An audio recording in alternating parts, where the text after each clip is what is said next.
Alors les données du registre belge du cancer que nous recevons très régulièrement nous indiquent qu'en Belgique, à l'heure actuelle, grosso modo, 70 000 nouveaux cas de cancer sont diagnostiqués chaque année. Au sein de ces 70 000, 10 000 concernent le cancer de la prostate. C'est la première cause de cancer chez l'homme. Et comme la population vieillit d'année en année, les estimations montrent que d'année en année, ce taux va continuer à augmenter de l'ordre de 2% par an. Alors c'est un cancer qui a la caractéristique d'être relativement de bon pronostic s'il est pris en charge correctement et de façon adaptée. On considère que 90% de ces cancers de la prostate diagnostiqués seront traités avec une option thérapeutique curative.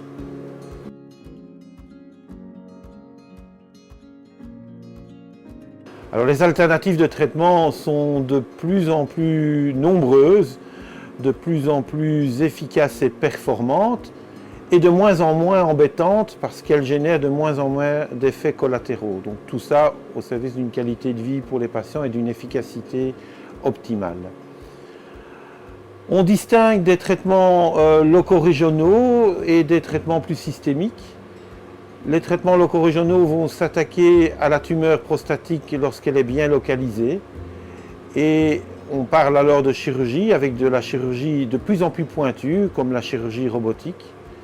Mais on parle aussi de la radiothérapie qui va nettoyer la prostate, laisser en place des cellules cancéreuses. Et là, on parle de radiothérapie stéréotaxique ou de curithérapie. Tous ces outils locaux régionaux sont de plus en plus performants. À côté de ça, il y a les traitements systémiques qui ont fait d'énormes progrès avec de nouvelles générations d'hormonothérapie, des nouveaux programmes de chimiothérapie qui parviennent seuls ou en association avec les traitements locaux à obtenir des résultats extrêmement performants. Enfin, il y a des thérapies ciblées liées sur le pattern génétique de certains cancers qui sont mis à notre disposition.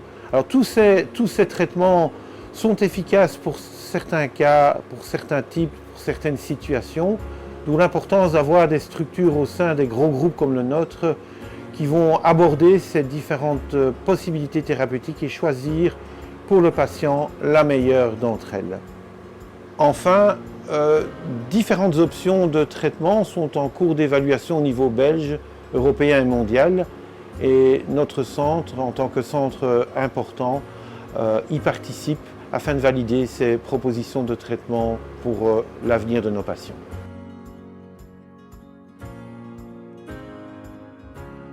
Alors je vais dire d'abord, c'est surtout d'amortir le choc émotionnel et l'inconfort qu'a généré un tel diagnostic chez nos patients, mais c'est aussi et surtout d'instaurer une structure qui va l'aider, une structure de prise en charge efficace, rigoureuse, et qui aborde le patient dans sa globalité. C'est donc pour ça qu'au sein d'un groupe comme le nôtre, la clinique de la prostate, qui est une entité pluridisciplinaire qui regroupe les différentes spécialités médicales impliquées dans le cancer de la prostate, et donc c'est les anatomopathologistes, les radiologues, les médecins nucléaristes, les chirurgiens, les oncologues, les radiothérapeutes oncologues, toutes ces spécialités vont se rassembler, se réunir chaque semaine pour discuter au cas par cas, en utilisant des critères rigoureux, la situation de chacun et de proposer une option thérapeutique adaptée aux patients. Ça évite donc aux patients de faire 25 000 chapelles, de perdre du temps, d'avoir du stress dans les prises de rendez-vous. Et dans ce parcours, pour lui faciliter la vie et lui procurer un traitement de qualité, il va être aidé d'une infirmière coordinatrice de soins. Il va pouvoir être aidé aussi de son médecin généraliste qui est convié à ces concertations pluridisciplinaires. Et enfin, cette réunion, cette clinique de la prostate peut s'appuyer sur différentes disciplines paramédicales, telles que les psychologues, les kinés, les sexologues, pour améliorer aussi la prise en charge globale de ces patients atteints du cancer de la prostate.